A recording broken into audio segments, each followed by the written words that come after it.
This channel does not promote any violent, harmful, or illegal activities. All content provided by this channel is meant for an educational purpose only. Top quality और consistent performance के लिए सिर्फ silver pump नाम याद रखना। শোকের মধ্যে ক্ষোভের আগুন জ্বলে উঠল চাকরিহারা শিক্ষক সুবল সোরেনের মৃত্যু নিয়ে। তার দেহ ডেবরায় পৌঁছানোর পরেই পরিস্থিতি উত্তপ্ত হয়ে ওঠে। জাতীয় সড়কের উপরে মৃতদেহের গাড়ি রেখে শ্রদ্ধা জানান চাকরিহারা এবং শিক্ষা অনুরাগী মঞ্চের সদস্যরা। যথাযথ তদন্তের দাবিতে আবার জাতীয় সড়ক অবরোধ শুরু হয় এবং বিক্ষোভও চলে। পুলিশ যায়, পরিস্থিতি সামাল দেয়, কয়েকজন বিক্ষোভকারীকে আটক করে পুলিশ।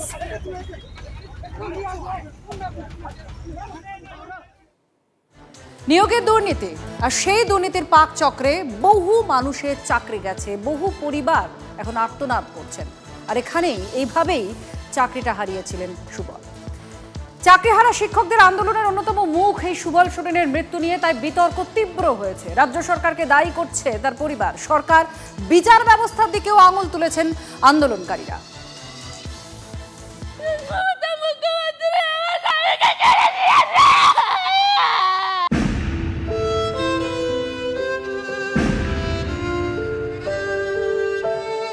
সুপ্রিম কোর্টের নির্দেশে চাকরিহারা যারা, সেই শিক্ষকদের মধ্যে তিনিও ছিলেন। আন্দোলনের অন্যতম মুখ হয়ে ওঠেন। শুক্রবার কলকাতার বাইপাসের ধারে এক হাসপাতালে সুবল সোরেন নামে সেই যোগ্য চাকরিহারা শিক্ষকের মৃত্যু। সুবল পশ্চিম মেদিনীপুরের ডেবরার বাসিন্দা।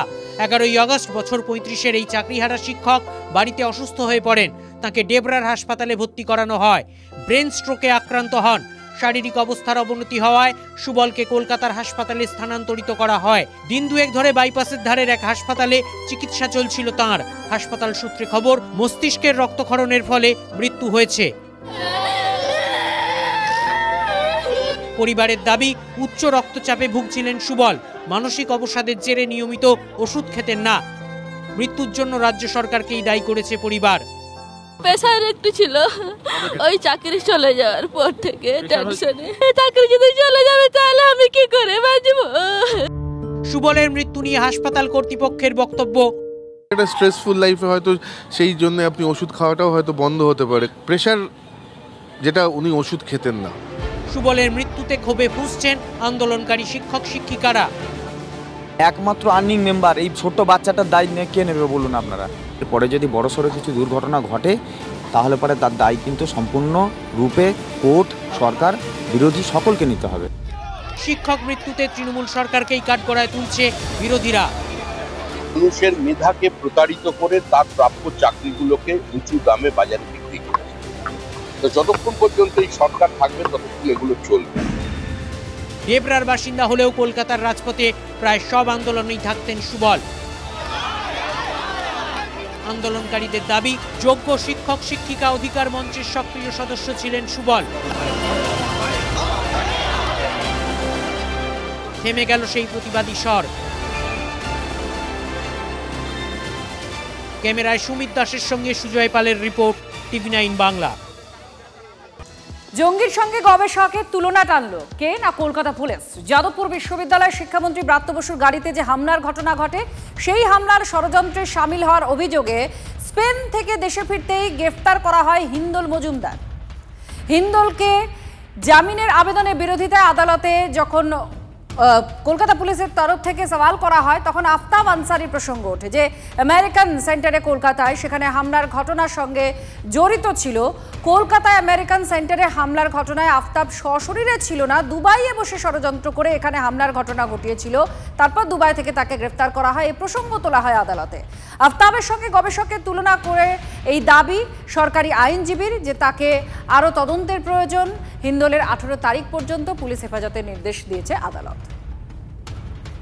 পুলিশের যে রিমান্ড পাঠিয়েছে সেটা ম্যানুফ্যাকচার, একটা গল্প তৈরি করেছে। তার কাছে সমস্ত কিছু ডকুমেন্টস ওনার দেখাতে পারেনি, কিছু নেই। একটা হিলদোল তো হিলদোল সেখানে স্পেনে আছে। ও কি করে কনস্পিরেসিটা করবে? ওকে কি করে অ্যাবেটর বলা হচ্ছে, কনস্পিরেটর বলা হচ্ছে? হোয়াটসঅ্যাপ চ্যাটের ডিটেইলস দিয়েছে। সেগুলো কোথায়? সেগুলো তাকে তো ওদের কাছে কাজ করে, সেগুলো কোর্টকে দেখাক কোথায় সব চ্যাট আপ করেছে ওখানে। না, সেটা তো লেখা আছে, সিটিতে অ্যাটাচ হয়েছে, সেটা দেখুক। তার উত্তর তো আমরা কোর্টকে দিয়েছি। একই ঘটনায় ওখানেও দেখা যাচ্ছে যে প্রাইম অ্যাকিউজ ছিল ইন্ডিয়ার বাইরে, উনি মাস্টার মাইন্ড ছিল, উনি অপারেট করেছিলেন, সেই প্রশ্ন কি বলছেন যে এই হিন্দল মজুমদার এই গোটা ঘটনার মাস্টার মাইন্ড কেউ নেই? মাস্টার মাইন্ড ওনার সাথে আরো আছে, ইনভেস্টিগেশন সবটা বোঝা যাবে, ইনভেস্টিগেশনটা হতে দিন, এখন তো সবে শুরু হয়েছে। হোয়াটসঅ্যাপ চ্যাট যেটা আছে সেটা এআই জেলের তদন্ত বেরিয়ে আসেনি, আমরা পাইনি। কোনো তুলনাই হয় না। তুলনা কি হয় আপনারাই বলুন না, কোনো তুলনা হয়? কথা হচ্ছে আফতাব আনসারি কি করেছিল আর ও কি করেছে। ওরা যা যা দেখাচ্ছে, এভিডেন্স দেখাচ্ছে, সেইগুলো আমি যদি বলি এখন সবকটা ফ্রেম করা এভিডেন্স, এআই জেনারেটেড এভিডেন্স, তাহলে না আসুন, তাই না? এটা একেবারেই আসে না, একদম কোনোভাবেই এটা করা যায় না, ইকুয়েট করা যায় না। অসম্ভব ব্যাপার, সেটা আমিও প্রথম থেকেই বলে আসছি যে এটা হয় কি করে। আর ওরকম করে শিক্ষামন্ত্রী যে আসবেন সেটাই তো কেউ জানতো না।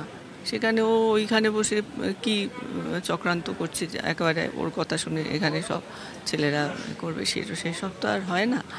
হ্যাঁ, ঘটনা ঘটার পরে অনেক রকম হোয়াটসঅ্যাপ মেসেজ চালাচালি হয়েছিল, সেটা তো আমাদের বড়দের মধ্যেও হয়েছে, ছোটদের মধ্যেও হয়েছে। এখন আমি তো ওরা কে কি কমেন্ট করছে না করছে জানি না। তালাবন্ধ ঘর থেকে মহিলার দেহ পাওয়া গিয়েছে, কিন্তু মহিলার স্বামী আর সন্তানের খোঁজ পাওয়া যাচ্ছে না। এই ঘটনা আসানসোলের জামুরিয়ায়। অভিযোগ, স্ত্রীকে খুন করে 1 বছরের সন্তানকে নিয়ে স্বামী পালিয়ে গিয়েছে। ঘরের ভেতরে খাটের নিচে স্ত্রীর মরদেহ ছিল। স্থানীয়রাই পুলিশকে খবর দেয়, পুলিশ গিয়ে দেহ উদ্ধার করে ময়না তদন্তে পাঠিয়েছে।